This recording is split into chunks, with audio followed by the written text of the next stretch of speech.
El día de su velorio, cuando el sacerdote aún no había terminado las oraciones, yo ya sabía que aquel iba a ser el día en que mi vida cambiaría para siempre. El olor a vela mezclado con el perfume barato de Doña Refugio parecía darme náuseas, pero no era el incienso, no. Era el peso de todo lo que me había tragado en silencio durante 40 años.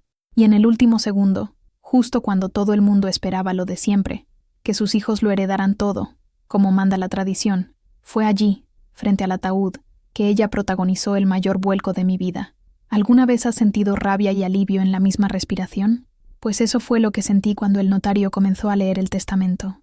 Mi nombre es Soledad Ramírez, pero todo el mundo aquí en Teotitlán del Valle, Oaxaca, me llama Chole. Tengo 73 años y una vida entera de silencio cosida entre platos lavados, pisos fregados y órdenes de mi suegra. Me llamaron mujer con suerte cuando me casé con Esteban, el hijo mayor de Doña Refugio, pero ninguna suerte habita en una casa donde no se tiene voz. Aquel día, mientras todos se acomodaban en las sillas del velorio, yo solo pensaba, ¿será que me va a dejar hasta el peso de las ollas? Mal sabía yo que, por primera vez, la vieja iba a darme algo que valiera la pena, no por bondad, sino tal vez por arrepentimiento. Y fue cuando el hombre de la notaría dijo mi nombre que el aire pareció desaparecer de la sala.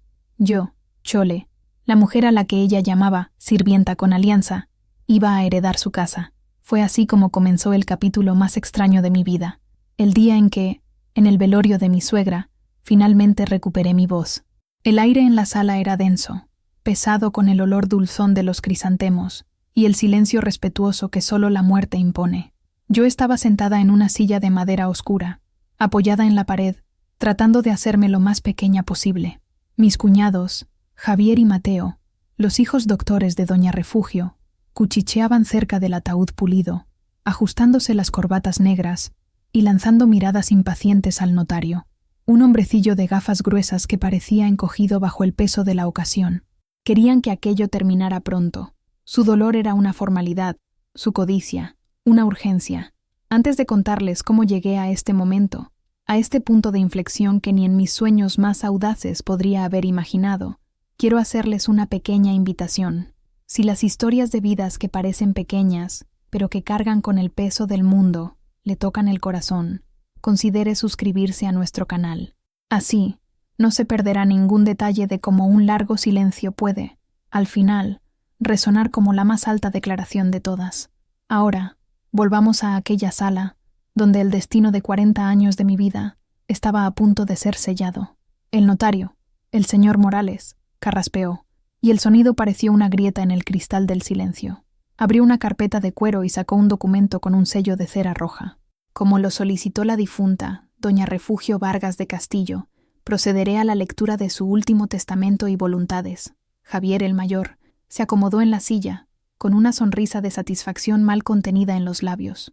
Mateo, el médico, cruzó los brazos, con el aire de quien ya sabe el resultado. Yo solo miraba mis manos, callosas y marcadas por décadas de servicio en esa casa.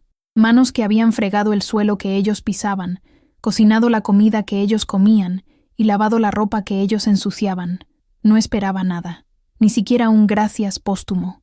Yo era Soledad Ramírez, la viuda de Esteban, el hijo de en medio. Para ellos, yo era solo Chole, la sirvienta que vino con el matrimonio. El señor Morales comenzó a leer los legados menores, una joya para una prima lejana, una cantidad de dinero para la parroquia local. La respiración de todos en la sala estaba suspendida. Entonces, llegó a la parte principal. En lo que respecta a la propiedad principal, ubicada en la calle de la Amargura, número 17, y al terreno adyacente que se extiende hasta el río, vi a Javier inclinarse hacia adelante, el cuerpo tenso de expectación. La casa era el gran premio, el símbolo del poder de la familia Castillo en Teotitlán del Valle.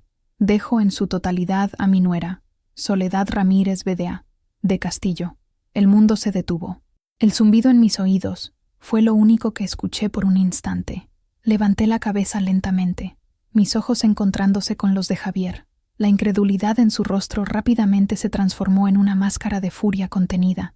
Mateo desató los brazos, la boca abierta en una O silenciosa de pura conmoción. El notario continuó, su voz tranquila cortando la tensión como un cuchillo. La razón de esta decisión está registrada aquí. por reconocer que ha servido a esta familia con más lealtad y dedicación que muchos que llevan mi sangre. Una deuda debe ser pagada. Que Dios la perdone por mis faltas. Un sollozo ahogado se escapó de la esposa de Javier. Mateo se levantó abruptamente, derribando la silla. Esto es un absurdo, una locura. Mi madre no estaba en su sano juicio, pero yo apenas los oía. Las palabras resonaban en mi cabeza. Una deuda debe ser pagada. En ese momento, frente al cuerpo sin vida de la mujer que me hizo sentir invisible durante toda una vida, no sentí triunfo, sentí un terremoto en el fondo de mi alma. ¿Era justicia? ¿Era venganza? ¿O era, de la forma más retorcida posible, una forma de absolución? No lo sabía. Solo sabía que, por primera vez en 43 años, en esa casa, todos los ojos estaban puestos en mí. Y yo, Chole, la sombra, finalmente tenía un nombre que pesaba más que el silencio de ellos. Para entender el peso de aquel testamento, es necesario retroceder mucho en el tiempo, volver a una vida que parece pertenecer a otra persona, una muchacha delgada de trenzas largas y ojos asustados, que soñaba con cosas sencillas. Nací y crecí en una pequeña aldea en las montañas que rodean el valle de Oaxaca, un lugar donde el tiempo se medía por las cosechas de maíz y el ritmo de la vida lo dictaba el sol. Mi nombre de bautismo es Soledad, pero desde pequeña todos me llamaban Chole, Soledad. Quizás mis padres sabían, de alguna manera, el camino que me estaba destinado. Nuestra casa era de adobe, con un patio de tierra apisonada donde mi madre cocinaba en un fogón de leña. El olor a humo y a tortillas de maíz recién hechas es el perfume de mi infancia. Fui criada para ser callada, obediente y trabajadora. Una mujer de bien sabe cuál es su lugar, Chole, decía mi madre, mientras me enseñaba a tejer y a bordar. Tu lugar es donde seas útil, sin hacer ruido. Aprendí la lección. Aprendí a hablar en voz baja, a caminar sin hacer ruido y a guardarme mis pensamientos. Mis sueños no eran grandiosos.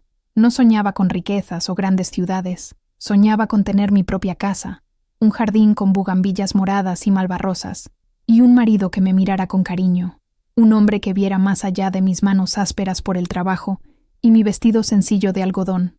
Conocí a Esteban Castillo en una fiesta de la cosecha.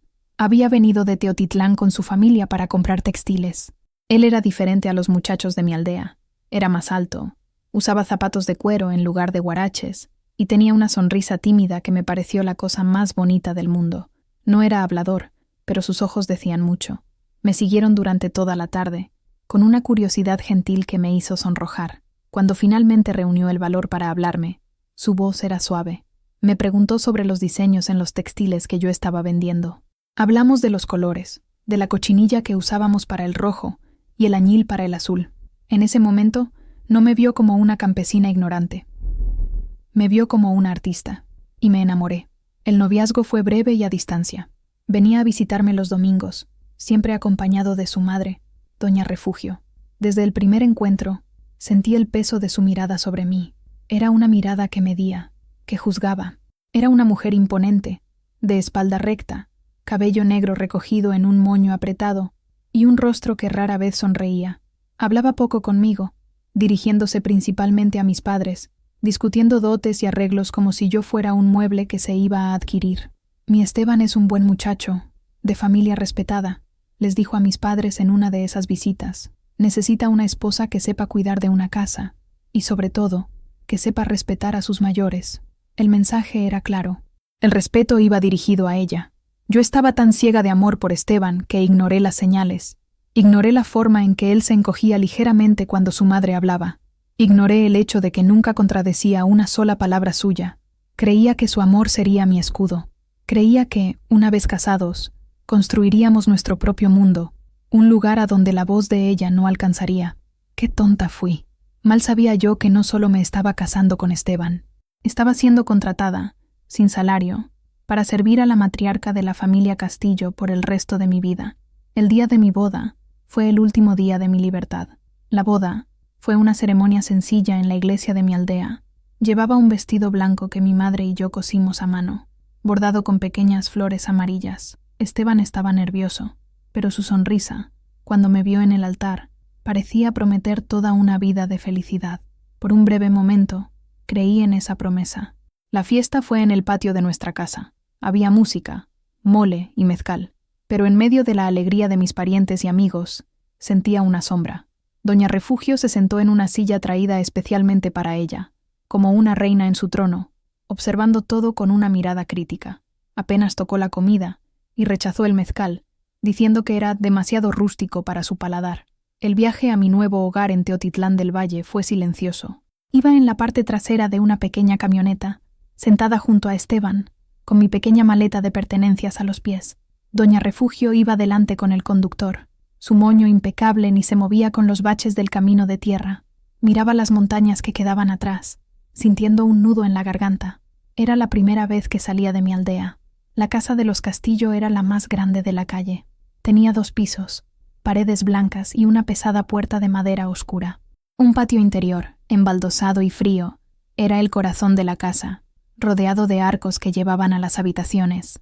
Era imponente y silenciosa, muy diferente del calor ruidoso de mi casa de adobe. Aquella primera noche, Doña Refugio me guió por la casa, no como una suegra que acoge a una nueva hija, sino como una patrona que instruye a una nueva empleada. «Este es su cuarto», dijo, señalando una habitación espaciosa pero oscura. «La ropa de Esteban va de este lado.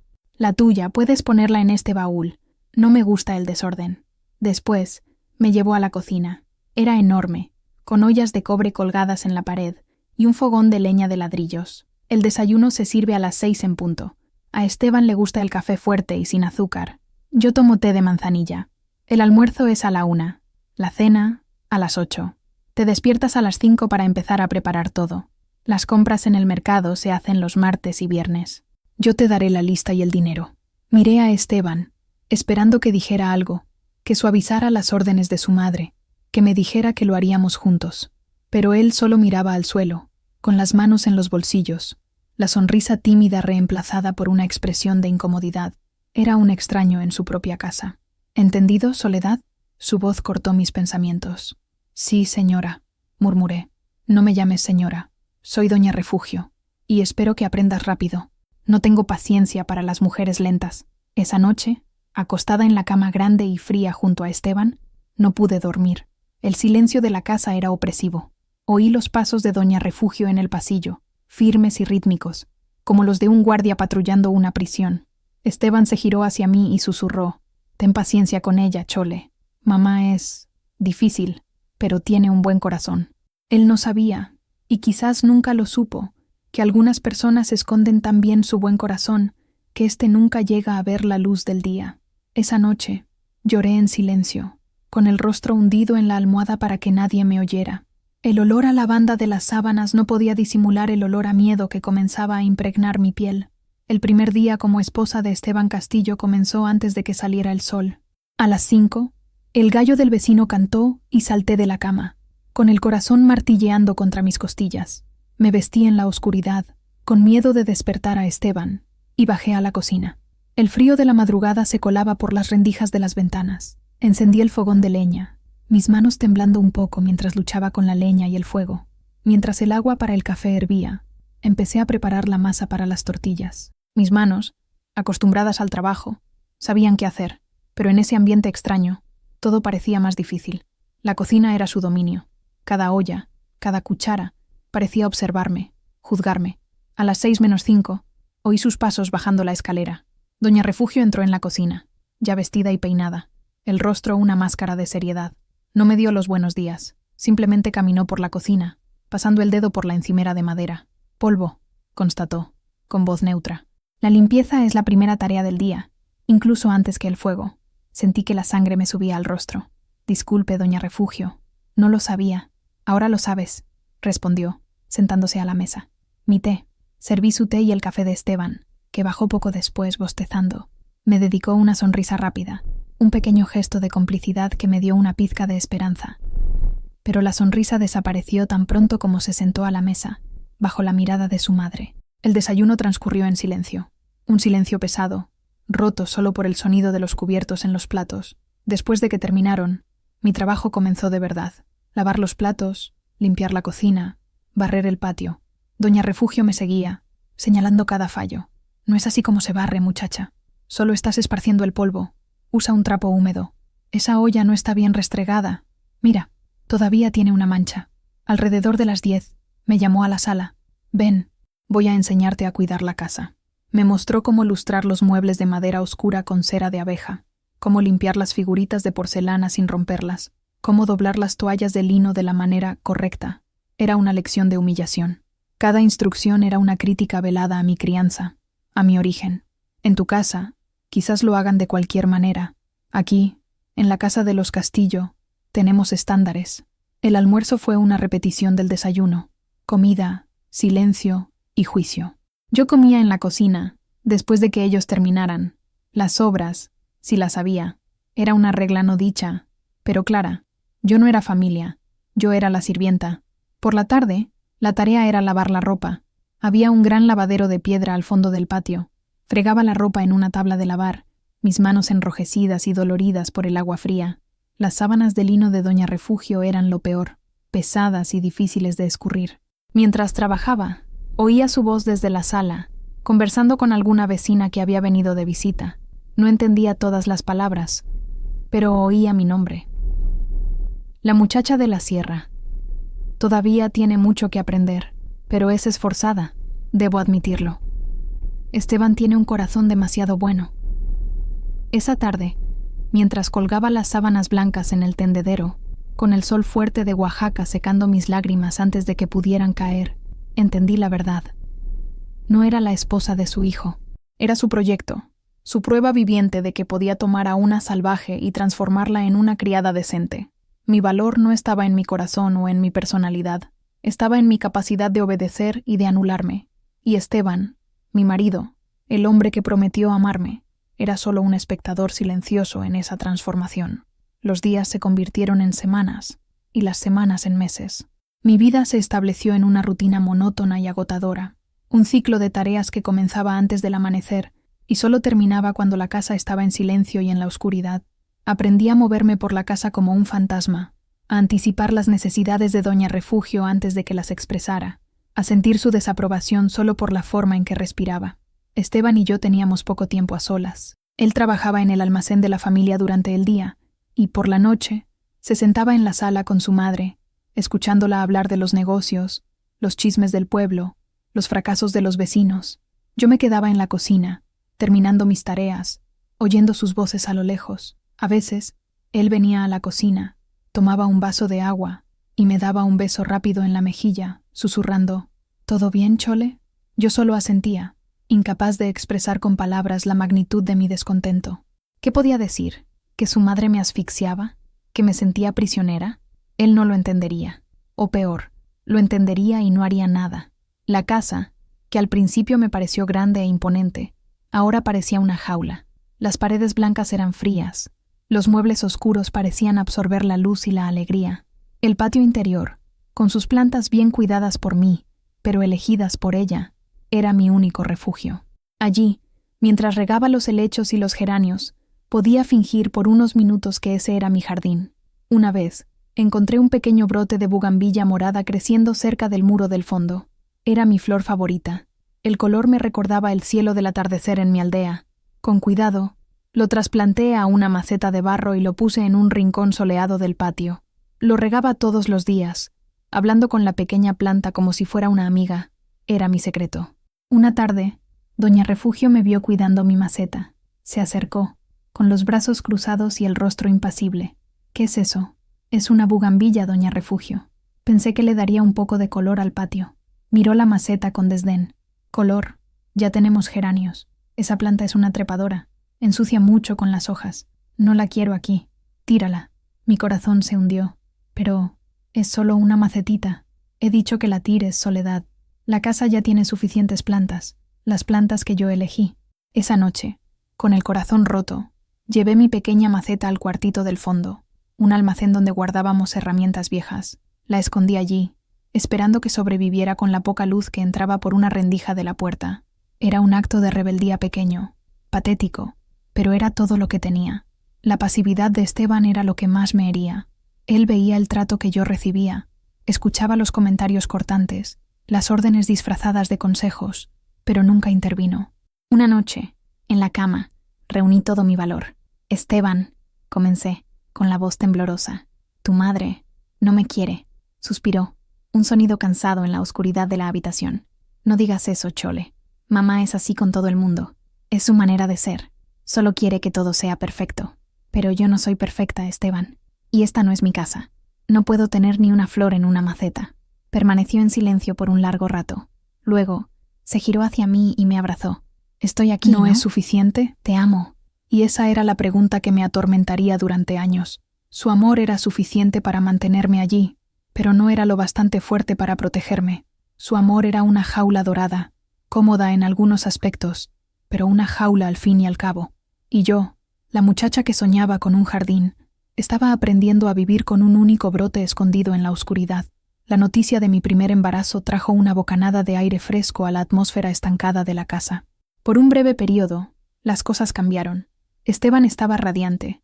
Sus ojos brillaban de una forma que no había visto desde los primeros días de nuestro noviazgo. Me traía frutas del mercado, insistía en que descansara, y por primera vez se atrevió a decirle a su madre: «Mamá, por favor, deja que Chole se siente un poco. Está esperando a tu nieto». Incluso doña Refugio pareció suavizarse. Había un brillo diferente en su mirada, una mezcla de orgullo y planificación. Dejó de seguirme por la casa, criticando cada movimiento. En su lugar, comenzó a darme consejos no solicitados sobre el embarazo. No comas chile, le hace mal al bebé. Camina todas las mañanas para tener un parto fácil. Empieza a bordar el ajuar. El nieto de un castillo debe tenerlo mejor. A pesar de su naturaleza controladora, acepté esa tregua. La esperanza de que un hijo pudiera cambiar la dinámica de nuestra familia comenzó a florecer en mí. Soñaba con el bebé, un pequeño ser que sería mío, incondicionalmente, alguien a quien podría darle todo el amor que se quedaba represado dentro de mí. Cuando nació Diego, un niño sano y de pulmones fuertes, la casa se llenó de una nueva energía. Esteban rebosaba de orgullo, pero mi alegría se vio rápidamente ensombrecida. En el momento en que regresé del pequeño hospital del pueblo, doña Refugio tomó el control. «Dame al niño», dijo, quitándome a Diego de los brazos. «Necesitas descansar. Yo sé cómo cuidar a un bebé». Y así fue.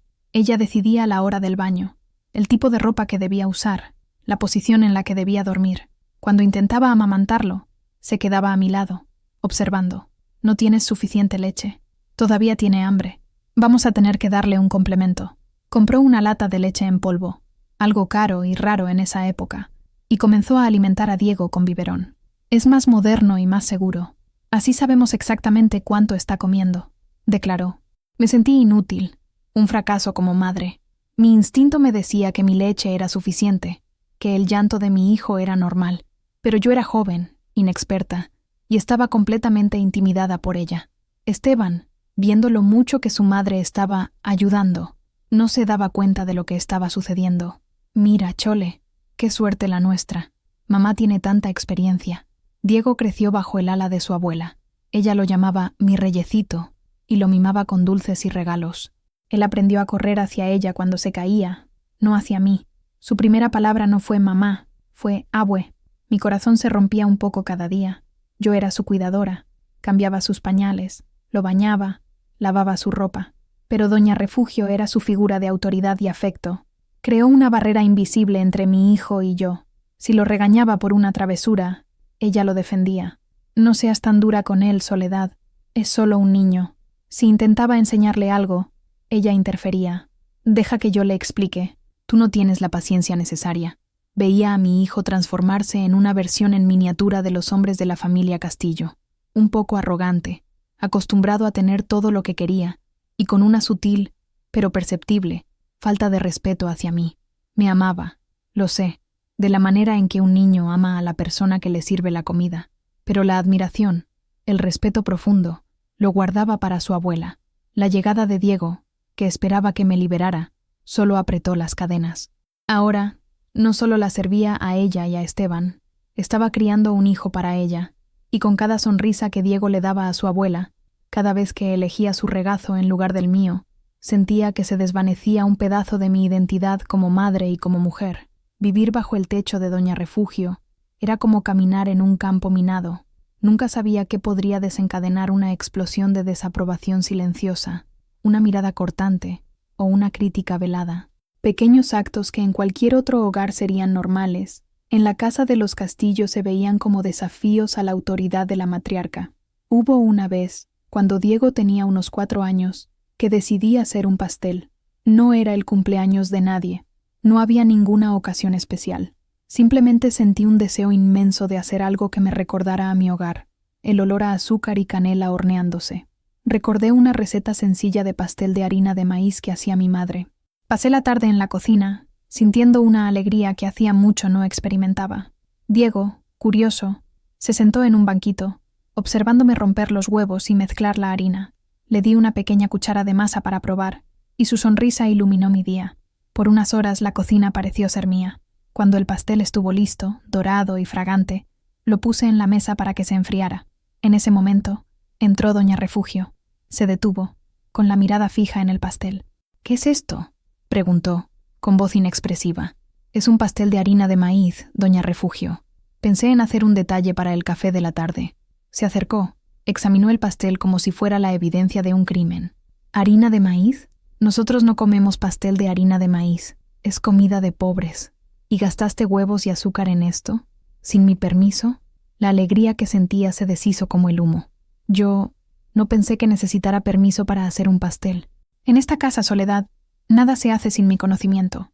El azúcar cuesta dinero, los huevos cuestan dinero, y mi nieto no va a comer esas cosas rústicas. Está acostumbrado a algo mejor».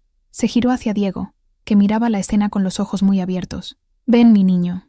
La abuela te va a dar una galleta importada que trajo tu tío Javier de la capital». Lo llevó de la mano fuera de la cocina, dejándome sola con mi pastel y mi humillación. Miré el pastel, el símbolo de mi pequeño acto de independencia, ahora transformado en un monumento a mi ineptitud. Me senté a la mesa y lloré. Lloré por la pérdida de mi alegría, por la crueldad innecesaria y por la forma en que usaba a mi propio hijo en mi contra. Más tarde, cuando llegó Esteban, vio el pastel intacto en la mesa. «Qué bonito, Chole. Tú lo hiciste. Tu madre no quiere que lo comamos. Dijo que es comida de pobres», respondí, con la voz entrecortada. Suspiró, el mismo suspiro cansado de siempre. «Ay, Chole, ya sabes cómo es mamá. No te lo tomes como algo personal». Pero, ¿cómo podría no tomármelo como algo personal? Era mi comida, mi cultura, mi identidad lo que ella estaba rechazando. Y él, mi marido, me estaba pidiendo que lo aceptara, que me tragara otra afrenta más. Esa noche, no comí. Cuando doña Refugio me ordenó que sirviera la cena, le dije que no tenía hambre. Fue la primera vez que me negué a sentarme a comer las sobras en la cocina. Me quedé en mi cuarto, el hambre en el estómago menos dolorosa que la herida en mi alma.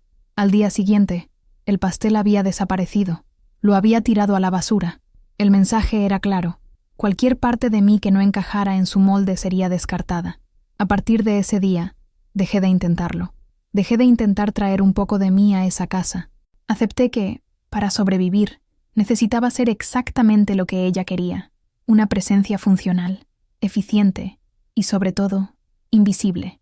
2 años después del episodio del pastel, descubrí que estaba embarazada de nuevo. Esta vez, la noticia no me trajo la misma esperanza ingenua. Era mayor, estaba más curtida. Sabía que un nuevo bebé no cambiaría a doña Refugio. Sin embargo, una llama terca de alegría se encendió en mí. Sería una nueva oportunidad, una ocasión para hacer las cosas de manera diferente. El embarazo de Sofía fue tranquilo. Ya conocía la rutina de la casa y las expectativas de doña Refugio, así que navegaba por los días con una resignación practicada. Continué con mis tareas, aunque a un ritmo más lento, e ignoré sus comentarios sobre la forma de mi barriga o mis antojos de plebeya. Cuando nació Sofía, una niña pequeña de ojos muy oscuros y observadores, algo en mí se fortaleció. Desde el primer momento en que la sostuve, sentí una conexión diferente. Si Diego era el sol, expansivo y ruidoso, Sofía era la luna, silenciosa y perceptiva. Doña Refugio intentó repetir el patrón que había establecido con Diego.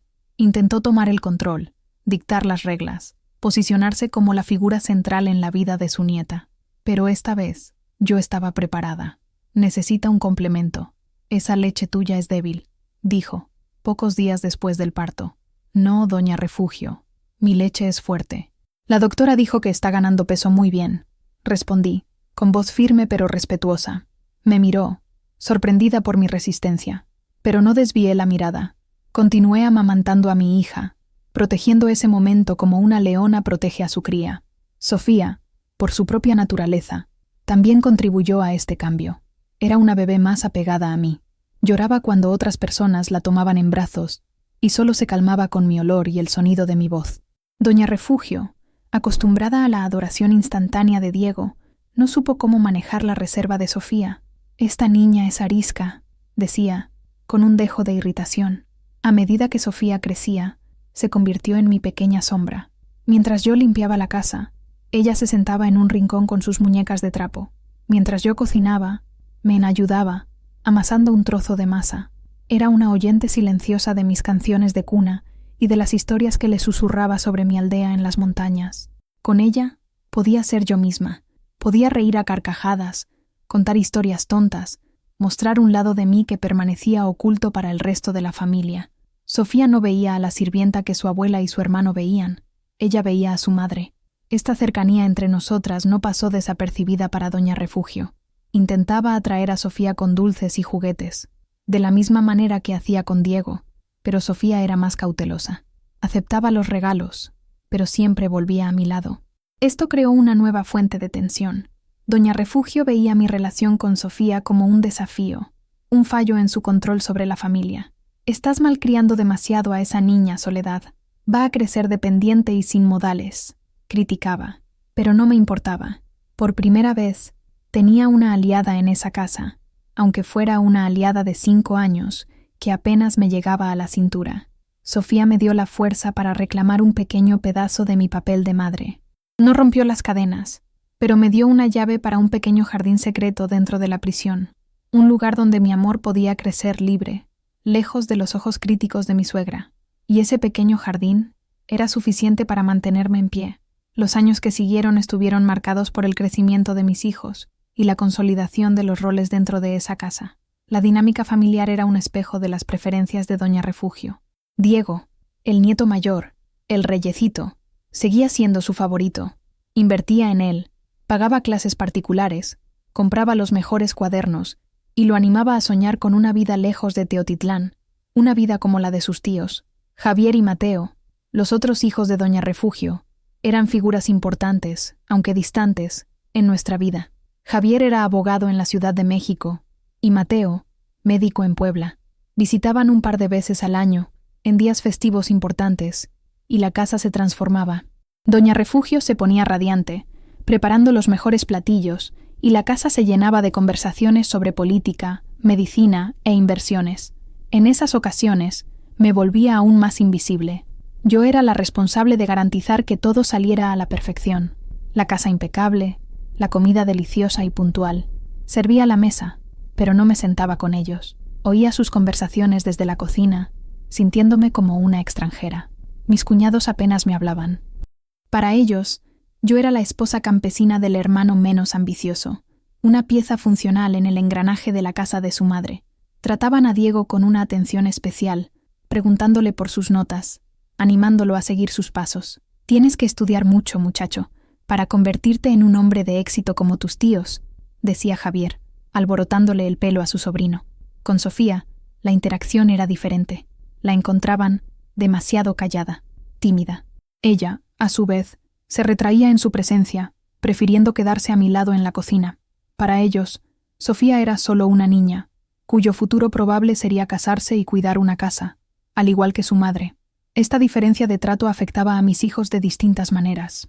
Diego, influenciado por su abuela y sus tíos, comenzó a desarrollar una cierta vergüenza por mi sencillez. Una vez, cuando tenía unos 12 años, tenía que llevar un platillo a una fiesta de la escuela. Preparé un delicioso arroz con leche, el postre que más le gustaba. Cuando le entregué el recipiente, hizo una mueca. ¿No podía ser algo más elegante, mamá? Mis amigos van a llevar pasteles de confitería. Aquellas palabras me hirieron profundamente. Era la voz de Doña Refugio saliendo de la boca de mi hijo. Me tragué el dolor y dije, «Es lo que hay, mi niño. Está hecho con amor». Sofía, por otro lado, parecía percibir la injusticia de todo aquello. Veía cómo yo trabajaba incansablemente y lo poco valorada que era. Era la única que, al final de un día agotador, venía a abrazarme y a decir, «¿Estás cansada, mamita? Siéntate un ratito». El contraste entre mis dos hijos era un reflejo de la guerra silenciosa que se libraba en esa casa.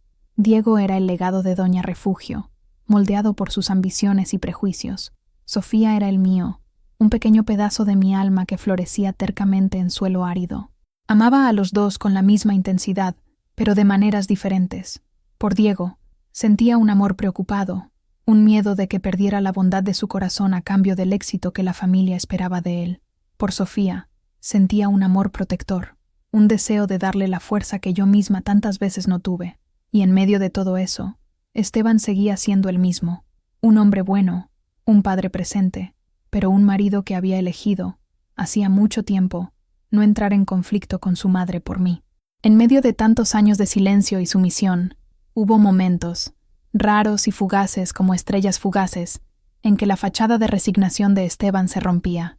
Eran momentos que me daban un atisbo del hombre con el que me había casado, el hombre detrás del hijo obediente. Uno de esos momentos ocurrió en una fría noche de invierno. La lluvia golpeaba fuerte las ventanas, y el viento silbaba por el patio. Doña Refugio se había acostado temprano, quejándose de un dolor de cabeza. Diego y Sofía ya dormían. Por primera vez en mucho tiempo, Esteban y yo estábamos solos en la sala, sentados cerca de la chimenea que yo había encendido. Yo estaba cosiendo un roto en el pantalón de trabajo de Esteban, y él leía el periódico. El silencio entre nosotros era cómodo, una rareza. De repente, bajó el periódico y se quedó observándome.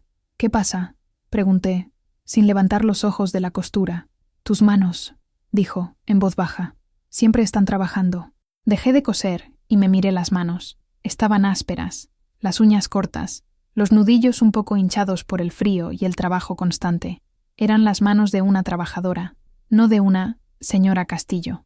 «Son las manos que tengo», respondí, simplemente. Se levantó, vino hasta mi silla y se arrodilló frente a mí.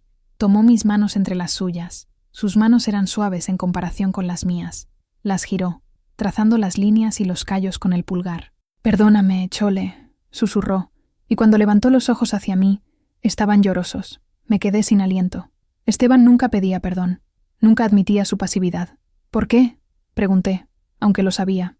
«Por todo, por esta vida. No era esto lo que yo quería para ti. Quería darte un jardín, ¿recuerdas? Con muchas bugambillas». La mención del jardín, de nuestro sueño de juventud, abrió una compuerta dentro de mí. Las lágrimas que había contenido durante años comenzaron a rodar por mi rostro. Él las secó con sus dedos. «Mamá, es fuerte. Y yo soy débil», admitió, con la voz entrecortada. «Veo lo que hace. Veo cómo te anulas un poco cada día para mantener la paz, y no hago nada. Tengo miedo. Miedo de perderla, miedo de... no sé. Es una costumbre, un hábito, pero no es justo para ti». Apoyó la cabeza en mi regazo, y yo le acaricié el pelo. En ese momento, no era el hijo de Doña Refugio ni el padre de mis hijos. Era solo mi Esteban, el muchacho de sonrisa tímida que conocí en la fiesta de la cosecha. «Vamos a cambiar las cosas, Chole», prometió, con la voz ahogada por mi vestido. «Voy a hablar con ella. Tendremos nuestra propia casa. Lo juro». Quería creerle. Con toda mi alma. Quería creer. Lo abracé, sintiendo el calor de su cuerpo y de la promesa que hacía. Esa noche, hicimos las paces no como marido y mujer que habían peleado, sino como dos almas que se habían perdido la una a la otra dentro de la misma casa. A la mañana siguiente, la lluvia había pasado y el sol brillaba. Doña Refugio bajó a desayunar, el dolor de cabeza olvidado, la autoridad restaurada. Esteban se sentó a la mesa, con el rostro tenso. Contuve la respiración, esperando que cumpliera su promesa, pero el momento nunca llegó. Doña Refugio empezó a hablar de un problema en el almacén, y Esteban fue arrastrado a la conversación. La promesa de la noche anterior, hecha al calor de la chimenea y la emoción, se disolvió en la luz fría de la mañana. Ese momento de conexión, esa promesa rota, fue casi más doloroso que los años de silencio, porque me demostró que él lo sabía. Sabía que la vida que me daba era injusta. Lo sabía, y aún así, no tenía la fuerza para cambiarla. La esperanza que encendió en mí esa noche se apagó, y la oscuridad que quedó en su lugar era aún más profunda que antes.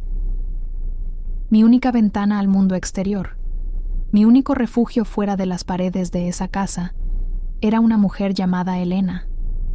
Vivía en la casa de al lado, una casa más pequeña y alegre, con un muro bajo en la parte de atrás, que nos permitía conversar mientras yo colgaba la ropa y ella cuidaba de sus gallinas.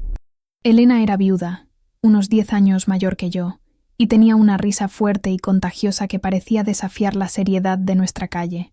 Tenía ojos vivos y curiosos, y no tenía miedo de decir lo que pensaba, algo que yo admiraba y temía en igual medida. Nuestra amistad comenzó poco a poco, con un buenos días intercambiado por encima del muro. Luego, vinieron comentarios sobre el tiempo, sobre el precio del tomate en el mercado. Con el tiempo, la confianza creció, y comencé a abrirme con ella, en susurros, mientras fingía estar ocupada con la ropa en el tendedero, siempre mirando por encima del hombro para asegurarme de que doña Refugio no estuviera cerca. Elena se convirtió en mi confidente. Le contaba sobre las críticas de doña Refugio, sobre la pasividad de Esteban, sobre mi preocupación por Diego y mi alegría con Sofía. Ella escuchaba con atención, asintiendo con la cabeza en solidaridad, ofreciendo palabras de consuelo que no oía de nadie más. «Esa suegra tuya, Chole, es lo que llamamos una amargada», dijo una vez, arrojando maíz a sus gallinas. «Gente que no fue feliz y no soporta ver la felicidad de los demás». «Esteban dice que tiene un buen corazón», respondí, defendiendo a mi marido por costumbre. Elena soltó una carcajada. «¿Buen corazón? ¿Dónde lo guarda? En una caja fuerte. Las acciones, Chole, es lo que cuenta, y las acciones de esa mujer son puro veneno». Era la única persona que validaba mis sentimientos. Con ella, no necesitaba fingir que todo estaba bien. Podía admitir que estaba triste, cansada, enojada. Elena nunca me juzgaba. En cambio, me daba pequeños consejos prácticos, pequeñas estrategias de supervivencia.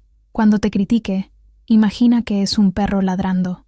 «No discutes con un perro, simplemente lo ignoras y sigues tu camino», me aconsejó. «Y encuentra pequeñas alegrías, Chole, cosas que sean solo tuyas. Un pensamiento, un recuerdo, una flor escondida, cosas que ella no puede tocar». Fue Elena quien me animó a no rendirme con mi bugambilla.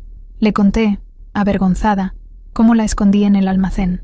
Al día siguiente, me pasó por encima del muro un pequeño saco de fertilizante. «Para tu fugitiva», dijo con un guiño. «Dale un poco de esto». Incluso en la oscuridad, con un poco de ayuda, las cosas pueden florecer. Nuestras conversaciones eran mi sustento. Eran sorbos de agua fresca en un desierto de soledad.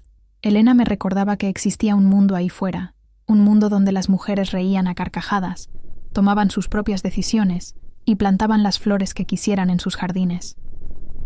A doña Refugio no le gustaba Elena. «Esa vecina es una chismosa y una mal hablada», declaró una vez, después de oír la risa de Elena desde el otro lado del muro. «No quiero que te quedes conversando con ella. Gente así solo trae mala influencia». Por supuesto que no obedecí. Mi amistad con Elena era un acto de desobediencia silenciosa, tan vital para mi supervivencia como la bugambilla escondida en el almacén. Ella era mi recordatorio de que, por mucho que doña Refugio controlara mi vida dentro de la casa, mi alma seguía siendo mía. Y, con la ayuda de una amiga, la mantendría viva. La vida siguió su curso implacable durante una década más. Mis hijos se convirtieron en jóvenes adultos. Diego, animado por sus tíos y su abuela, se fue a estudiar ingeniería a la capital. Sofía, a pesar de su talento para el dibujo y el bordado, se quedó en casa, como se esperaba de las señoritas de Teotitlán. Se convirtió en mi brazo derecho, ayudando en las tareas de la casa, pero sus ojos a menudo parecían distantes, soñando con un mundo que solo veía en los libros que leía a escondidas. Fue entonces cuando la salud de Esteban comenzó a declinar. Empezó de forma sutil, un cansancio que no pasaba, una tos persistente, una pérdida de peso que atribuía al exceso de trabajo, pero pronto los síntomas se agravaron y ya no pudimos ignorarlos. Mateo, el cuñado médico, vino de Puebla para examinarlo. El diagnóstico fue un golpe, una enfermedad grave en los pulmones que avanzaba rápidamente. La enfermedad de Esteban lo cambió todo. La rutina de la casa, que durante tantos años giró en torno a las voluntades de doña Refugio, ahora giraba en torno a las necesidades de mi marido. La habitación espaciosa y oscura que compartimos durante tantos años se convirtió en un cuarto de enfermo, con olor a medicinas y caldo de pollo. En este nuevo escenario, mi papel se transformó. Ya no era solo la sirvienta, me convertí en la cuidadora, y esa era una función que nadie, ni siquiera doña Refugio, podía quitarme.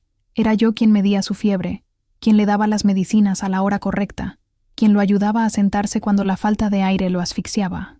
Era yo quien pasaba las noches en vela, sentada en una silla junto a su cama, escuchando su respiración difícil, lista para cualquier emergencia. Doña Refugio quedó devastada por la enfermedad de su hijo, el control que ejercía sobre todo, y todos no tenía poder sobre el mal que consumía a Esteban por dentro. Intentaba ayudar a su manera, preparando tés de hierbas y rezando novenas, pero había una impotencia en sus ojos que nunca antes había visto. Por primera vez parecía frágil. Sin embargo, su naturaleza crítica no desapareció por completo.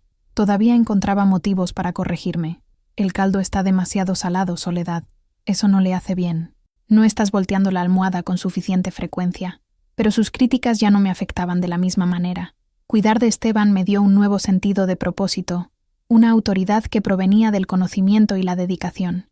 Yo sabía lo que él necesitaba, a menudo incluso antes de que lo pidiera. Nuestras conversaciones se volvieron más íntimas y honestas de lo que jamás fueron en todos nuestros años de matrimonio.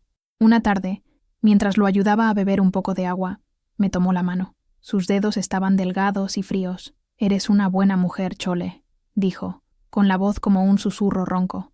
«Mejor de lo que merecía. No digas eso, Esteban.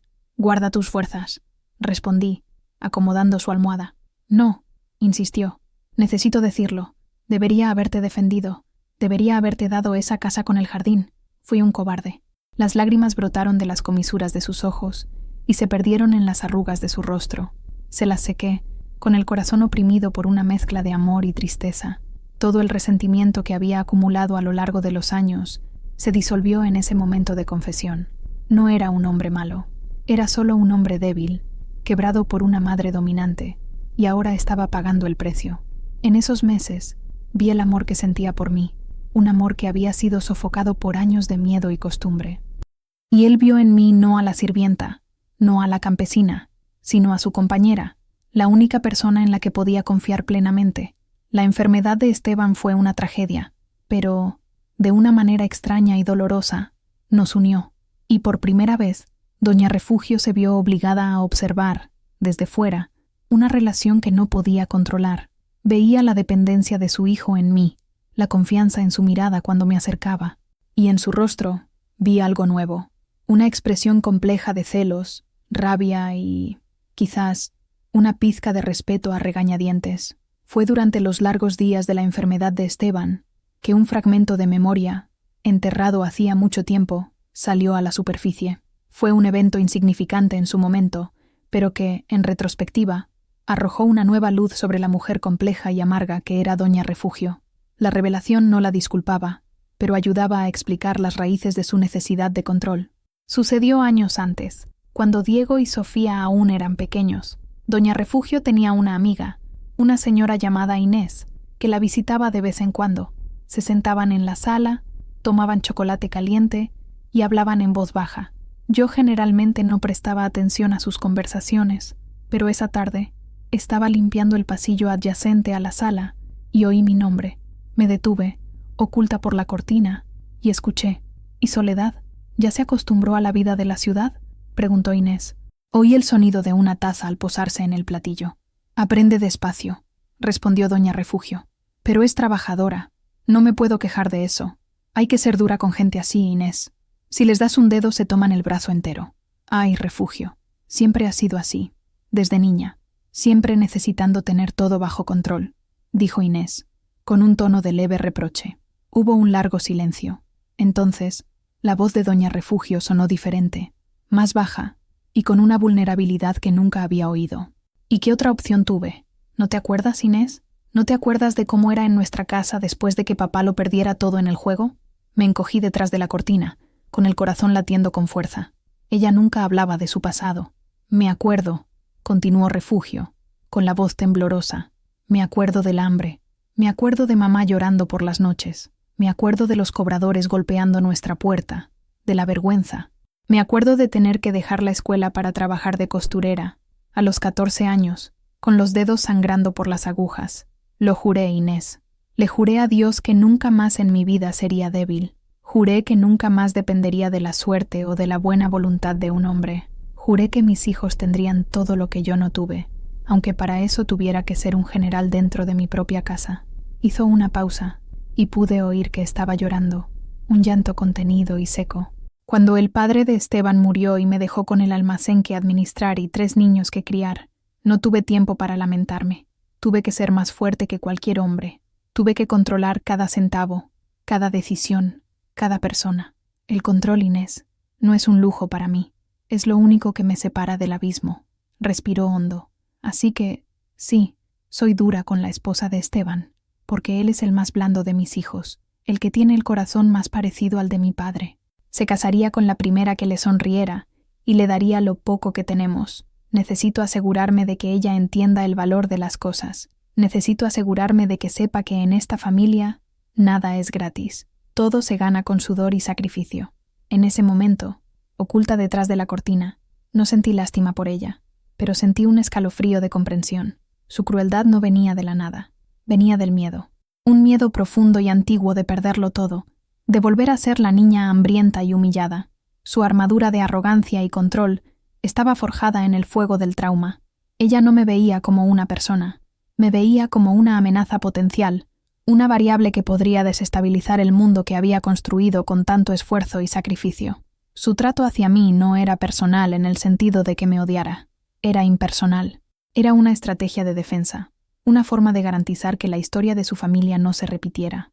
Esa revelación no hizo mi vida más fácil. Las críticas continuaron, la opresión no disminuyó, pero cambió la forma en que yo la veía. Ya no veía solo a una tirana, veía a una mujer asustada, luchando con los fantasmas de su pasado de la única manera que sabía, controlando el presente con mano de hierro. Y de cierta forma, eso me dio una extraña sensación de poder, porque conocía su secreto, conocía la fuente de su fuerza y, en consecuencia, de su mayor debilidad. Los últimos meses de la vida de Esteban fueron un borrón de noches mal dormidas, olor a enfermedad y una tristeza profunda que se instaló en cada rincón de la casa. Funcionaba en piloto automático, movida por una mezcla de amor, deber y la adrenalina del cuidado constante. Mi mundo se reducía a esa habitación, a las necesidades de mi marido. Sofía fue mi gran apoyo. Asumió muchas de mis antiguas tareas, cocinando, limpiando y cuidando de que la casa siguiera funcionando. Lo hacía en silencio, con una madurez que iba más allá de su edad, ahorrándome cualquier preocupación adicional. Diego venía de la capital los fines de semana. Se sentaba junto a la cama de su padre, incómodo y sin saber qué decir. El mundo práctico de la ingeniería no lo había preparado para la fragilidad de la vida. En ese periodo, la dinámica entre Doña Refugio y yo alcanzó un nuevo nivel de complejidad. Ella pasaba horas sentada en un sillón en un rincón de la habitación, observando. Me observaba darle las medicinas a Esteban. Me observaba limpiarle el rostro con un paño húmedo. Me observaba susurrarle palabras de consuelo al oído, cuando el dolor era demasiado fuerte. Apenas nos hablábamos. La comunicación se realizaba a través de gestos y miradas. A veces, en mitad de la noche, cuando me dormitaba en la silla y me despertaba de un sobresalto, encontraba una manta sobre mis hombros. Sabía que había sido ella. Otras veces, cuando estaba demasiado agotada para comer, encontraba un plato de comida caliente en la mesita de noche, dejado allí silenciosamente. Eran gestos mínimos, casi imperceptibles, pero significaban algo. No era bondad, no en el sentido puro de la palabra. Era quizás un reconocimiento. Un reconocimiento de que, en ese momento crucial, yo era indispensable. Ella, la gran matriarca, la controladora de todo, era impotente, y yo, la nuera sirvienta, era la única que podía ofrecer alivio a su amado hijo. Hubo una noche particularmente difícil. Esteban tenía fiebre alta, deliraba. Me llamaba, pero no me reconocía. Decía cosas sin sentido, reviviendo momentos de su infancia. Doña Refugio y yo nos quedamos a su lado, intentando bajar la fiebre con compresas frías. En medio del delirio me tomó la mano y dijo, con una claridad aterradora: «Mamá, por favor, sé buena con Chole. Es lo único bueno que he hecho por mi cuenta». El silencio que siguió fue profundo. Doña Refugio me miró, a través de la penumbra de la habitación, y en sus ojos vi una tormenta de emociones que no pude descifrar. Había dolor, celos, quizás incluso un destello de culpa. No dijo nada. Simplemente se levantó y salió de la habitación. No volvió esa noche. Me dejó sola con su hijo, como si las palabras de él hubieran creado una barrera que ella no podía cruzar. A partir de ese día, algo cambió. Su vigilancia continuó, pero la crítica cesó. Parecía haber aceptado mi lugar junto a Esteban. Había una tregua tácita entre nosotras, una paz forjada por el dolor compartido. No éramos amigas, ni siquiera aliadas. Éramos dos mujeres en lados opuestos de una vida, unidas por el amor al mismo hombre que moría entre nosotras. Aprendí que el respeto no siempre viene con palabras amables o sonrisas. A veces, viene en forma de un silencio, de un espacio concedido. En esos últimos días, doña Refugio me dio espacio, y en el universo asfixiante de esa casa, el espacio era lo más precioso que podría haberme ofrecido. Esteban se fue una mañana de domingo, a principios de la primavera. El final fue pacífico. La fiebre había cedido, y despertó lúcido. La luz del sol entraba suavemente por la ventana, y las campanas de la iglesia cercana tocaban, llamando a la primera misa. Yo estaba sentada a su lado, sosteniendo su mano. Sofía acababa de traer un té de manzanilla. Doña Refugio estaba en su sillón, rezando un rosario en silencio. Esteban giró la cabeza lentamente y me miró. Una leve sonrisa tocó sus labios pálidos. «Chole», susurró, la voz casi inaudible. «Estoy aquí, mi amor», respondí, apretando su mano. «Gracias», dijo.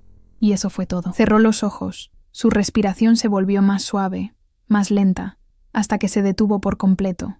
El silencio en la habitación era absoluto. Seguí sosteniendo su mano, ahora fría, incapaz de aceptar que se había ido. Sofía comenzó a llorar en voz baja. Doña Refugio dejó de rezar. Se levantó, caminó hasta la cama y miró el rostro de su hijo. Con una delicadeza que nunca le había visto usar, extendió la mano y le acomodó un mechón de pelo en la frente. Luego, se dio la vuelta y salió de la habitación, sin decir una palabra, con la espalda recta como siempre.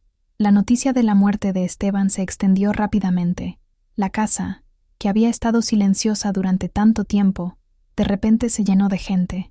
Vecinos, parientes, amigos de la familia. Javier y Mateo llegaron al final de la tarde, con los rostros solemnes, asumiendo el control de los arreglos para el velorio y el entierro. Me movía por la casa como un autómata. Recibía el pésame, agradecía las palabras de consuelo, pero nada parecía real. Mi dolor era algo privado, un vacío inmenso en el pecho, y mezclado con el dolor, había una sensación aterradora de incertidumbre. Durante más de 20 años, mi identidad estuvo ligada a Esteban. Yo era la esposa de Esteban, la cuidadora de Esteban. Ahora que él se había ido, ¿quién era yo? ¿Qué pasaría conmigo? No tenía a dónde ir. Mi familia en la aldea ya no existía. Mis padres habían fallecido, y mis hermanos tenían sus propias vidas. Esa casa, esa prisión, era el único hogar que conocía. En medio de la multitud que llenaba la sala, vi a doña Refugio. Estaba sentada en su silla de siempre, vestida de un negro riguroso, recibiendo las condolencias con una dignidad de hierro. Ninguna lágrima manchaba su rostro.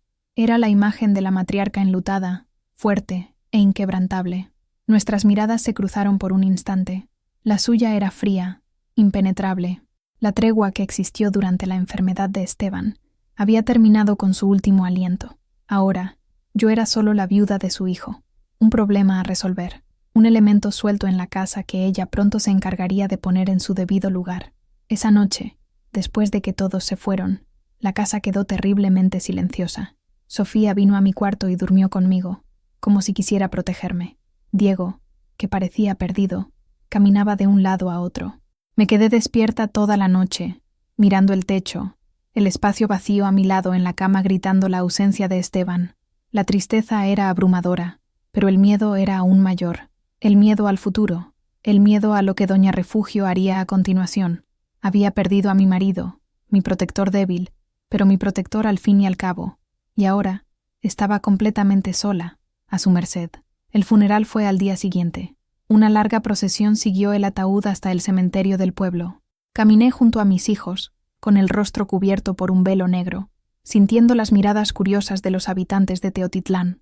Doña Refugio caminaba al frente, apoyada en Javier y Mateo, la figura central del duelo. Tras el entierro, la familia se reunió en la casa. La atmósfera era pesada. Mis cuñados discutían asuntos prácticos en voz baja. El inventario, los negocios del almacén. Me senté en un rincón, con Sofía a mi lado, sintiéndome completamente fuera de lugar. Unos días después, cuando la rutina del luto comenzó a instalarse, doña Refugio me llamó a la sala. Era la primera vez que hablábamos a solas desde la muerte de Esteban. «Soledad», comenzó, con voz formal. «Necesitamos organizar las cosas. Yo solo asentí, con el corazón en la boca. La habitación principal es muy grande para una persona sola. La necesito para cuando Javier y su familia vengan de visita. Hay más espacio para los niños. La frialdad con la que dijo aquello me dejó sin aire. La habitación donde mi marido acababa de morir. La cama donde dormí con él durante más de 20 años.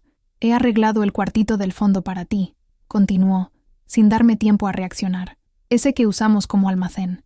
Mandé a limpiar y a poner una cama. Es pequeño, pero acogedor. Estarás bien allí. ¿El cuartito del fondo? Repetí, incrédula. Era un cuarto húmedo, con una ventana minúscula que daba al muro. Era donde escondía mi bugambilla. Sí, es temporal, claro, añadió rápidamente, como si se diera cuenta de la crueldad de lo que estaba haciendo. Solo hasta que se resuelva el inventario y decidamos qué hacer. ¿Entiendes, verdad? La casa necesita ser práctica. No dije nada. ¿Qué podía decir? ¿Que era una humillación? ¿Que me estaba expulsando de mi propia vida, relegándome al estatus de una arrimada no deseada? Discutir sería inútil. No tenía derechos. No tenía voz. Sofía puede quedarse en su cuarto, por ahora, concluyó, despidiéndome. Esa tarde, con la ayuda de Sofía, que tenía los ojos rojos de rabia y lágrimas contenidas, mudé mis pocas cosas al cuartito, la cama individual con un colchón delgado, la pequeña cómoda, el baúl con mi ropa. Era un retroceso, una bofetada.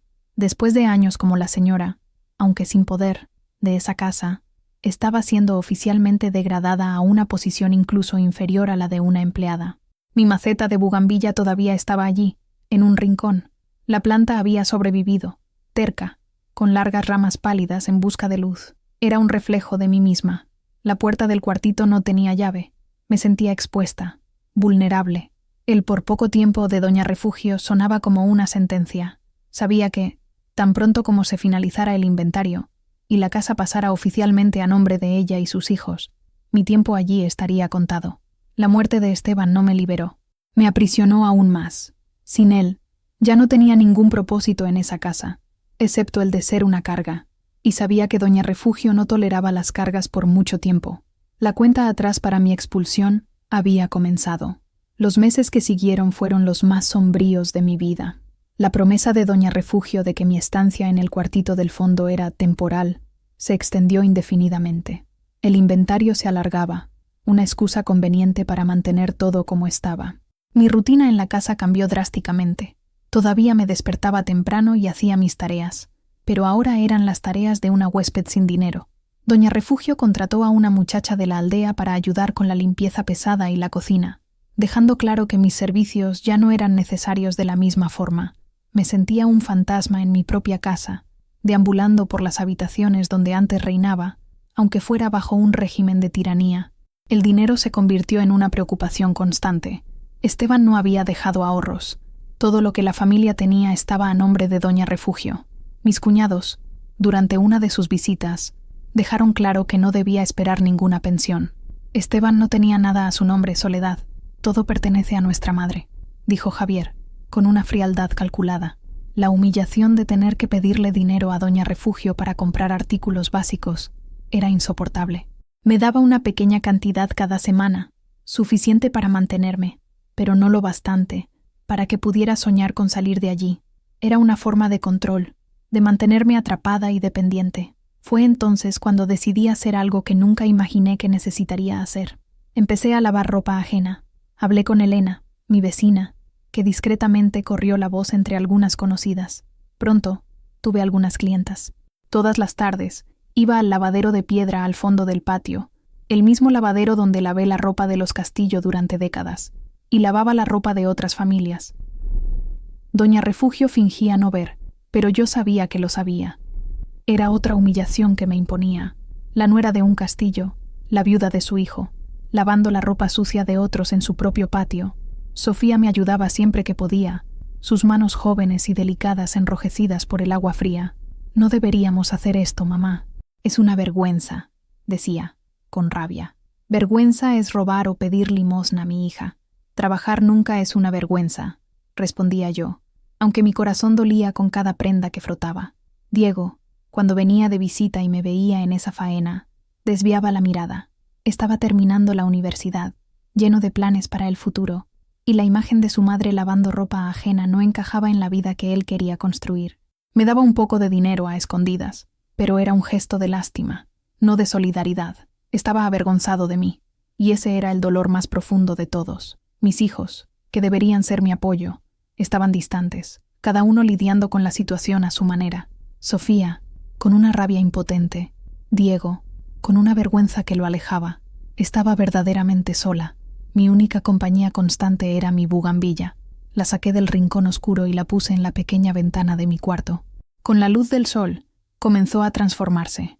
Las hojas pálidas adquirieron un verde vibrante, y pronto, pequeños botones morados comenzaron a aparecer. Esa planta se convirtió en mi símbolo de resistencia. Al igual que ella, yo estaba en un espacio pequeño, recibiendo poca luz, pero tercamente, seguía viviendo, seguía floreciendo, aunque fuera en secreto, aunque nadie más lo viera. Y con cada nueva flor morada que se abría, sentía una pequeña victoria contra la oscuridad que intentaba tragarme. El tiempo, que antes parecía arrastrarse, de repente comenzó a correr. Pasaron más de 5 años desde la muerte de Esteban. Continué en mi cuartito, lavando ropa ajena, una figura permanente e incómoda en la casa de Doña Refugio, y, así como el tiempo me marcó con más arrugas y canas, también comenzó a dejar sus señales en Doña Refugio. La matriarca de hierro, la mujer de espalda recta y paso firme, comenzó a flaquear. Primero, fue un bastón que apareció, usado al principio con reticencia, luego con necesidad. Sus pasos se volvieron más lentos, arrastrados. Comenzó a tener dificultad para subir y bajar las escaleras, y pronto su mundo se restringió a la planta baja de la casa. Su memoria también comenzó a fallar. Olvidaba nombres, repetía las mismas historias, a veces parecía confundida sobre dónde estaba. Los hijos doctores venían a visitarla. Le recetaban nuevas medicinas, pero la verdad era innegable. Doña Refugio estaba envejeciendo, y el cuerpo y la mente que usó para controlarlo todo y a todos estaban comenzando a traicionarla. La muchacha que la ayudaba con la limpieza no tenía paciencia para sus confusiones y pronto renunció. Doña Refugio se vio dependiente de las 2 personas que quedaban en la casa, Sofía y yo. Fue un periodo extraño e incómodo. La dinámica de poder, tan rígida durante tanto tiempo, comenzó a invertirse. Ahora era ella quien necesitaba ayuda para levantarse de la silla. Era ella quien necesitaba que le prepararan una comida especial, sin sal y fácil de masticar. Era yo quien la ayudaba a tomar sus medicinas, recordándole los horarios. Lo hacía por un sentido del deber, quizás por el hábito de servir. No había cariño en mis gestos, pero había cuidado. La trataba como había tratado a Esteban en sus últimos días, con una eficiencia profesional, desprovista de emoción. Una tarde, la encontré caída en el patio. Se había tropezado con una de las baldosas sueltas y no podía levantarse. Sus ojos, antes tan llenos de autoridad, ahora estaban llenos de miedo y humillación. «Ayúdame», pidió, con voz débil. La ayudé a levantarse, su cuerpo sorprendentemente ligero y frágil. La llevé al sillón de la sala. No me agradeció con palabras. Simplemente se quedó sentada, mirando a la nada, con la dignidad herida. En ese periodo de declive, veía destellos de la niña asustada que había mencionado en aquella conversación con su amiga Inés. La vulnerabilidad que se pasó la vida entera escondiendo ahora estaba expuesta para quien quisiera ver. Los hijos venían con menos frecuencia. La enfermedad de una madre anciana no era un problema interesante para un abogado ocupado o un médico con una clínica próspera. Llamaban, enviaban dinero, pero la responsabilidad del cuidado diario recaía sobre Sofía y sobre mí. Sofía era más amable con ella que yo. Le leía a la abuela, escuchaba sus historias repetidas con paciencia. Yo mantenía mi distancia emocional. Décadas de resentimiento no podían borrarse por unos meses de fragilidad. Una noche, me llamó a su cuarto.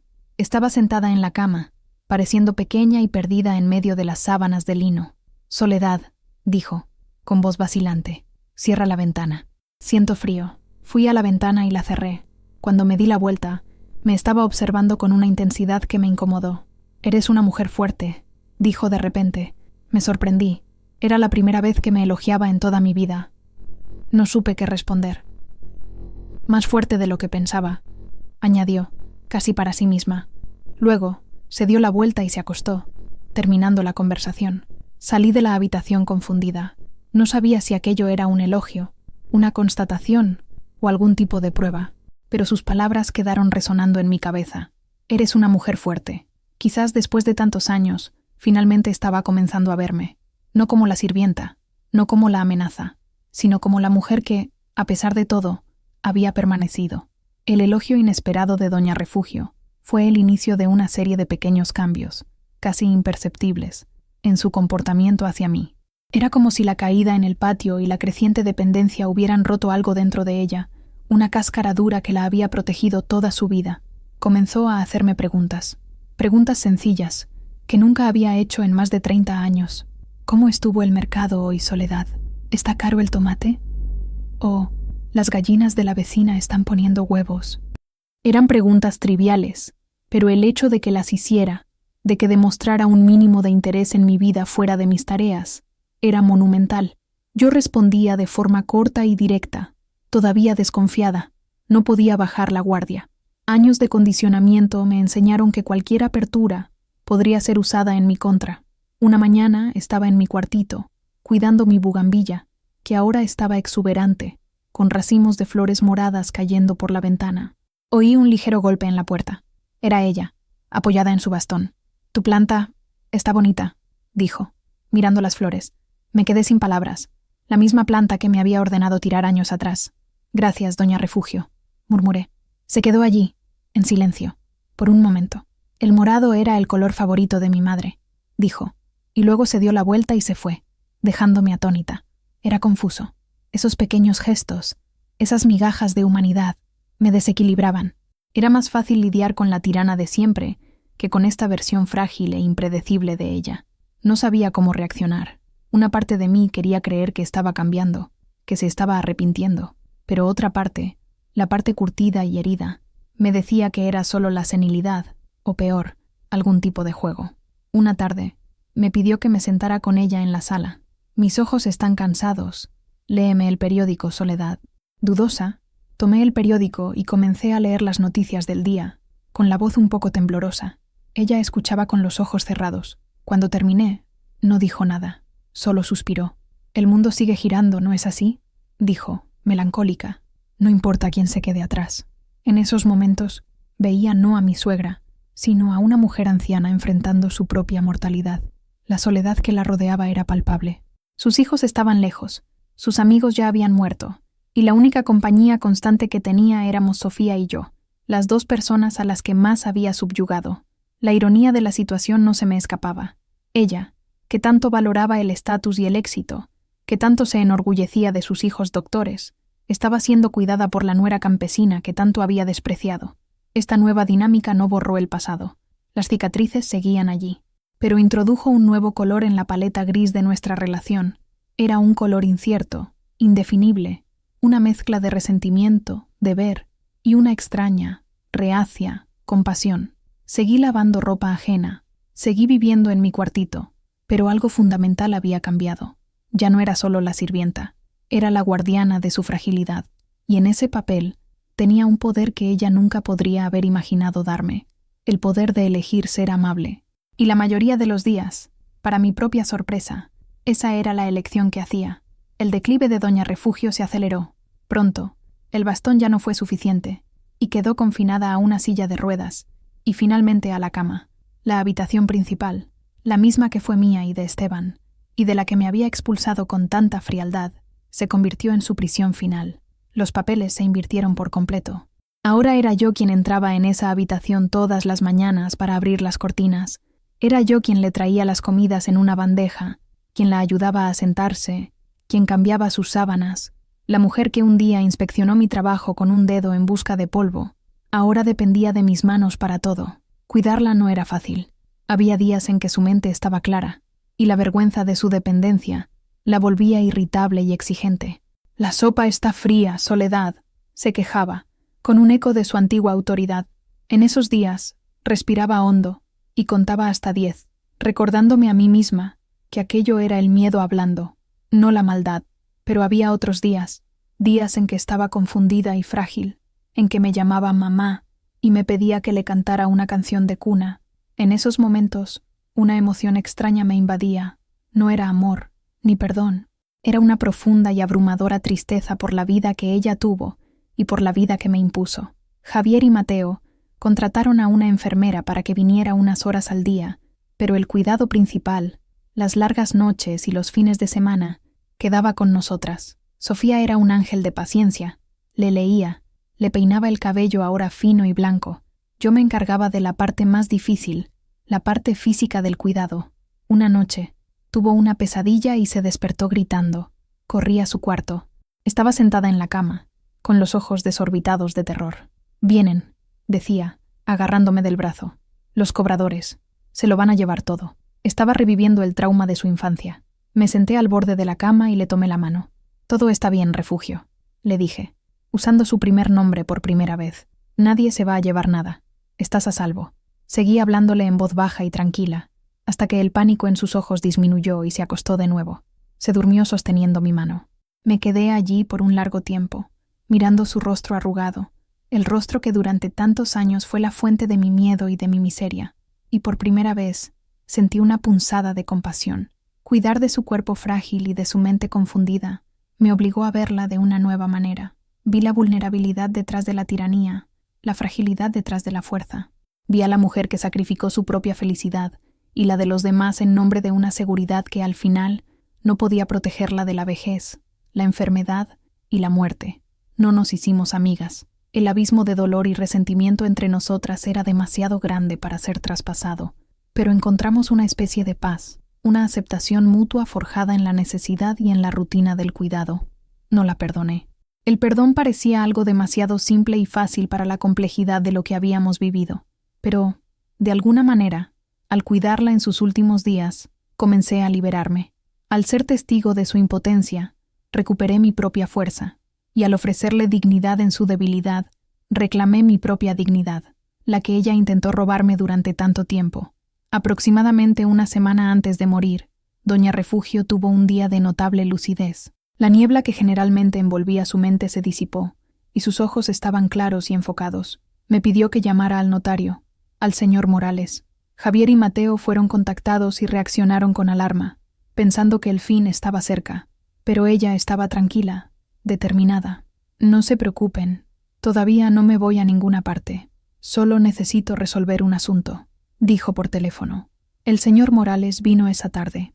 Él y doña Refugio se quedaron solos en la habitación durante casi una hora. Cuando el notario salió, su rostro era impasible, profesional. Simplemente me saludó con un asentimiento de cabeza y se fue. Esa noche, me pidió que me quedara un poco con ella después de que Sofía ya se había ido a dormir. La habitación estaba en silencio, iluminada solo por la luz de una pequeña lámpara. «Soledad», comenzó, con la voz débil pero firme. «Siéntate». Acerqué una silla a la cama. Me miró durante un largo rato, una mirada que parecía atravesar décadas de historia compartida. «No fui una buena mujer para ti», dijo. No era una disculpa, era una constatación, dicha con la misma objetividad con la que comentaría el tiempo. No respondí, solo esperé. Hice lo que creía que tenía que hacer para proteger a mi familia, para proteger lo que construí. Veía debilidad en todas partes, en Esteban, en ti. Hizo una pausa para respirar. Estaba equivocada. Lo que veía como debilidad en ti era fuerza, de un tipo diferente. Una fuerza silenciosa, paciencia. Soportaste todo y no te rompiste. Sus palabras me golpearon como pequeñas piedras. No sabía si creerlas, si eran solo delirios de la edad o un arrepentimiento de última hora. Un hombre sabio me dijo una vez que una deuda siempre debe pagarse. Continuó, con los ojos fijos en un punto de la pared. Tengo una deuda con esta familia y tengo una deuda contigo. De repente pareció cansada, como si esa confesión hubiera agotado sus últimas energías. Ahora vete, déjame descansar. Salí de la habitación con el corazón latiendo descontroladamente. Una deuda siempre debe pagarse. La frase daba vueltas en mi cabeza. ¿Qué quería decir con eso? Pensé que tal vez me había dejado una pequeña cantidad de dinero en su testamento, un gesto simbólico para aliviar su conciencia. Nunca, ni en 1.000.000 de años, podría haber imaginado la verdadera naturaleza de la deuda que sentía que necesitaba pagar. Esa fue nuestra última conversación real. En los días siguientes, se sumergió de nuevo en la confusión, hablando con personas que no estaban allí, reviviendo un pasado que solo ella podía ver. Continué cuidándola, pero el recuerdo de esa conversación flotaba entre nosotras, un misterio sin resolver. No le conté a nadie lo que dijo. Era un secreto entre nosotras dos, la última y más extraña conexión que tendríamos en esta vida. No entendía lo que significaba, pero sentía que algo se había puesto en marcha, un engranaje final girando en un mecanismo que tardó toda una vida en construirse. Doña Refugio murió pacíficamente mientras dormía, en una madrugada lluviosa. Fui yo quien la encontró. Entré en la habitación para darle la medicina de la mañana y la encontré quieta, con el rostro sereno. La larga batalla había terminado. Llamé a Mateo, luego a Javier. La noticia los trajo a Teotitlán en cuestión de horas. La maquinaria de la familia Castillo, bien engrasada para eventos formales, se puso en acción. Tomaron el control, llamando a la funeraria, decidiendo los detalles del velorio, eligiendo el ataúd. Sofía y yo fuimos relegadas a un segundo plano. La casa se llenó de nuevo de parientes y vecinos. Las mujeres de la familia se hicieron cargo de la cocina, preparando café y comida para los que venían a dar el pésame. Me encontré por costumbre, empezando a ayudar, pero la esposa de Javier, una mujer de la gran ciudad con ropa cara y un aire de superioridad, me detuvo. No te preocupes, Soledad. Nosotras nos encargamos de todo. Deberías descansar. El descansar sonó como una orden de despido. No me veían como parte de la familia en duelo. Yo era, una vez más, la arrimada, la viuda de Esteban, una pieza suelta cuyo futuro aún debía decidirse. El velorio se instaló en la sala principal. El ataúd de madera oscura se colocó en el centro, rodeado de coronas de flores blancas. Doña Refugio, incluso en la muerte, dominaba el ambiente. La gente pasaba, miraba su rostro maquillado y decía las mismas cosas. Era una mujer fuerte, una verdadera matriarca. Que en paz descanse. Me senté en mi silla de siempre, apoyada en la pared, observando la escena. No lloré. Mis lágrimas por esa familia se habían secado hacía mucho tiempo. Lo que sentía era un cansancio profundo, un agotamiento que venía del alma, y una sensación de irrealidad. Era difícil creer que la fuerza que moldeó y oprimió mi vida durante tanto tiempo ya no existía. Mis cuñados, los anfitriones del duelo, recibían el pésame con una gravedad ensayada. Podía ver en sus ojos la impaciencia, el deseo de que todo aquello terminara para poder pasar a la parte que realmente importaba, la herencia. Cuchicheaban entre ellos, haciendo planes. Oí a Javier decirle a Mateo: «Vamos a vender la casa. No tiene sentido mantenerla. Dividimos el dinero, y necesitamos resolver la situación de Soledad. Quizás podamos darle una pequeña cantidad para que pueda alquilar un lugar para ella».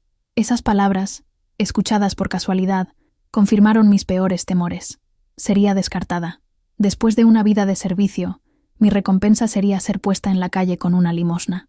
Sofía se sentó a mi lado, tomó mi mano y la apretó. «No te preocupes, mamá. No voy a dejar que te echen. Si tú te vas, yo me voy contigo». Su gesto me reconfortó el corazón, pero la realidad era sombría.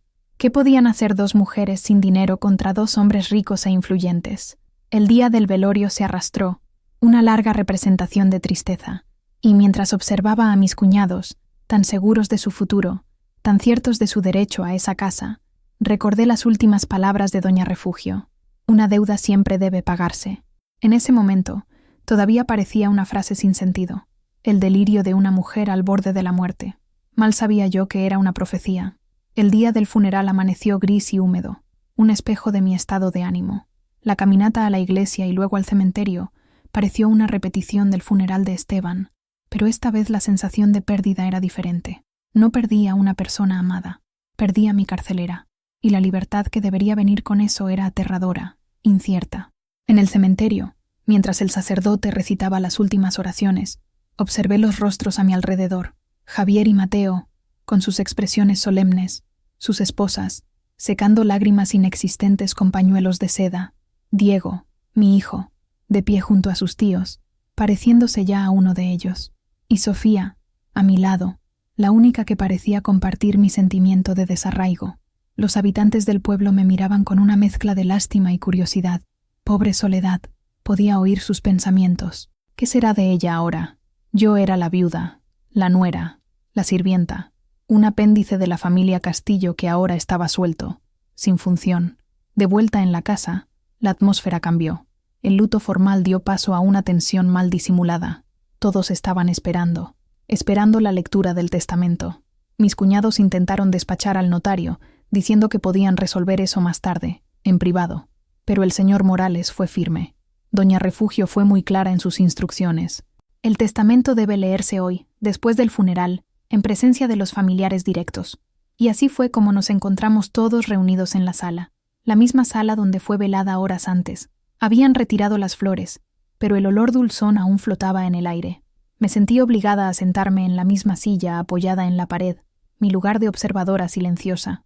La tensión era palpable. Javier tamborileaba nerviosamente con los dedos en el brazo del sillón.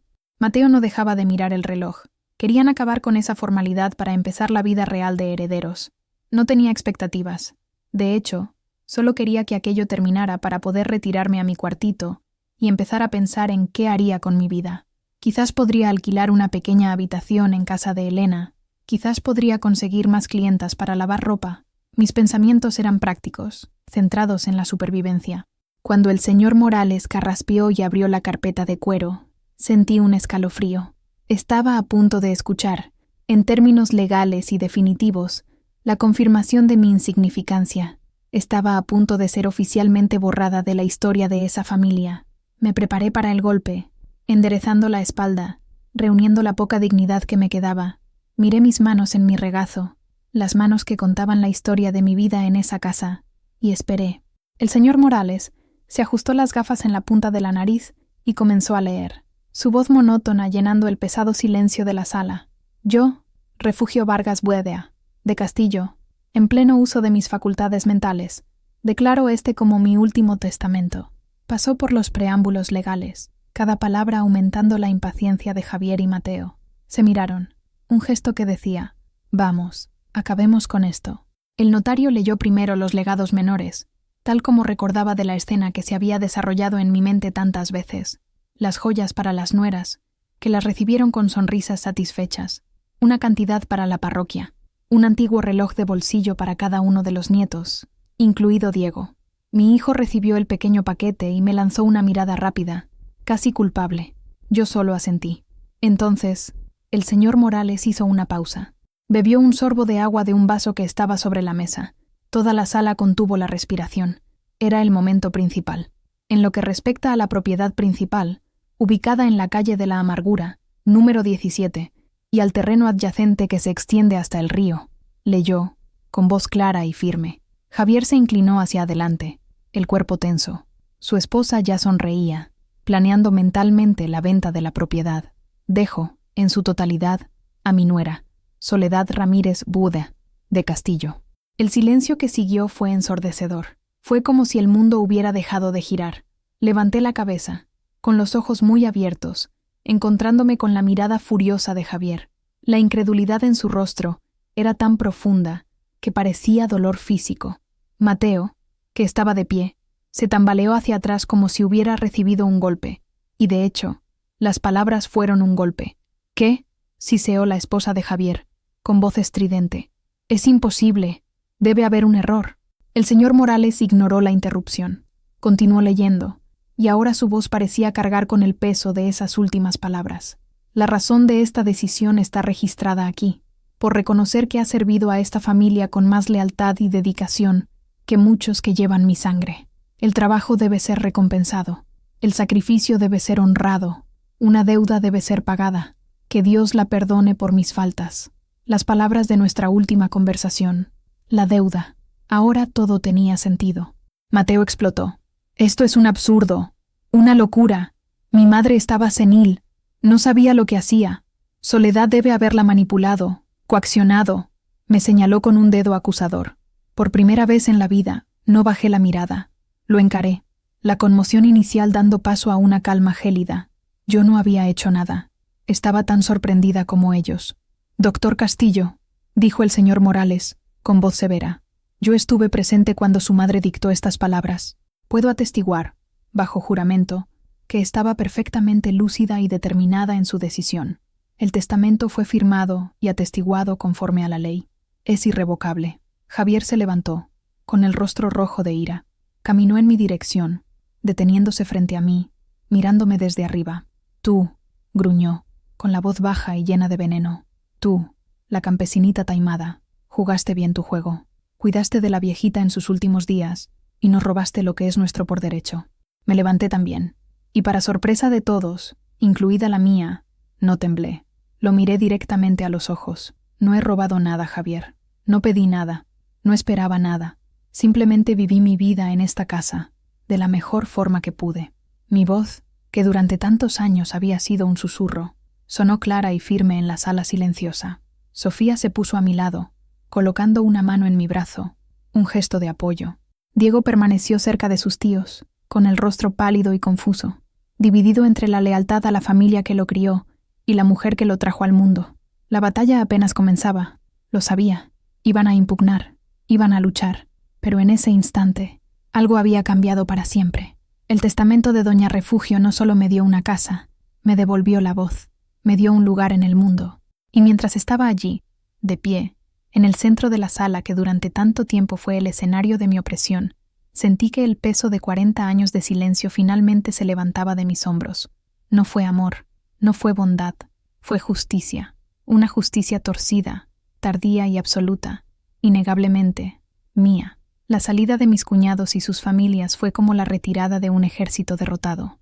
Hubo gritos, amenazas de acciones legales e insultos velados, pero al final se fueron, cerrando la puerta con una fuerza que hizo temblar las ventanas. Diego se fue con ellos, después de lanzarme una mirada indescifrable. Estaba dividido, y lo entendí. Su decisión, en ese momento, no fue contra mí, sino a favor del mundo que conocía, el mundo de poder e influencia que sus tíos representaban. Cuando la puerta se cerró, un silencio extraordinario descendió sobre la casa. Era un silencio diferente a todos los que había conocido allí. No era pesado, ni opresivo. Era ligero, espacioso. Era el silencio de la paz. Sofía y yo nos quedamos solas en la sala. Me abrazó con fuerza, y por primera vez desde la muerte de Esteban, me permití llorar. Pero no eran lágrimas de tristeza o de alegría, eran lágrimas de liberación, como una inundación que rompe una presa. Se llevaron décadas de dolor, humillación y resentimiento. Esa noche no dormí en mi cuartito. Sofía me ayudó a llevar mis cosas de vuelta a la habitación principal, la habitación de Doña Refugio. Mientras acomodábamos mi ropa sencilla en la cómoda de madera oscura, la ironía de la situación me golpeó de lleno.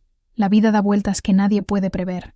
Lo primero que hice a la mañana siguiente fue ir a mi antiguo cuartito y tomar mi maceta de bugambilla. La llevé al patio interior, el corazón de la casa, y la coloqué en el lugar más soleado que encontré. Ya no necesitaba estar escondida. Los días siguientes fueron de redescubrimiento. Caminaba por la casa, tocando los muebles, mirando por las ventanas, ya no como una sirvienta, sino como la dueña. Abrí ventanas que habían estado cerradas durante años, dejando que entraran el aire y la luz. Sofía compró nuevas semillas, y juntas comenzamos a planificar un verdadero jardín en el patio, con malvarrosas, claveles y, por supuesto, más bugambillas. El vecindario cuchicheaba, por supuesto. Me convertí en la leyenda local, la nuera que heredó todo de la suegra malvada. Algunos me miraban con admiración, otros con envidia, pero no me importaba. Por primera vez en mi vida, la opinión de los demás no pesaba sobre mí. Elena, mi amiga, vino a visitarme, entrando por la puerta principal por primera vez. Me trajo un pastel de harina de maíz, caliente y fragante. Nos sentamos en la cocina, la misma cocina donde comí tantas comidas frías y solitarias, y reímos a carcajadas, sin miedo de que alguien nos oyera. Compré una hamaca, una red colorida, y la extendí entre dos pilares en el patio. Allí pasaba mis tardes, leyendo, o simplemente mirando el cielo azul de Oaxaca, sintiendo la brisa suave en mi rostro, un lujo que nunca me permití soñar. Diego apareció unas semanas después. Vino solo, con el rostro marcado por la vergüenza. Pidió perdón por su vacilación, por su debilidad. Lo abracé. Era mi hijo, y el amor de una madre es más grande que el orgullo. Poco a poco, comenzó a entender que el verdadero legado de la familia no estaba en el dinero o el estatus, sino en la resiliencia que veía en mí y en su hermana. Nunca entendí completamente la motivación final de Doña Refugio. ¿Fue culpa? ¿Fue un último acto de control? ¿Una venganza póstuma contra los hijos que la decepcionaron con su ausencia? ¿O fue, como ella dijo, el pago de una deuda? Quizás fue una mezcla de todo eso. Fue una mujer compleja hasta el final. No la perdoné, pues el perdón es un regalo que no sé si merecía, pero, de una forma extraña, la comprendí y la liberé de mi memoria, dejando atrás el peso de su nombre. Hoy, a los 73 años, soy Soledad Ramírez.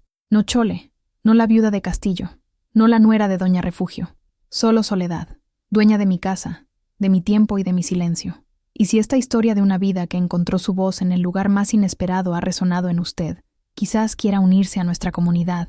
Suscríbase, deje su like y comparta sus pensamientos en los comentarios, porque cada vida, por más silenciosa que parezca, tiene una historia que merece ser contada. Y a veces, la justicia no grita, se susurra en las últimas líneas de un testamento, floreciendo como una bugambilla terca bajo el sol.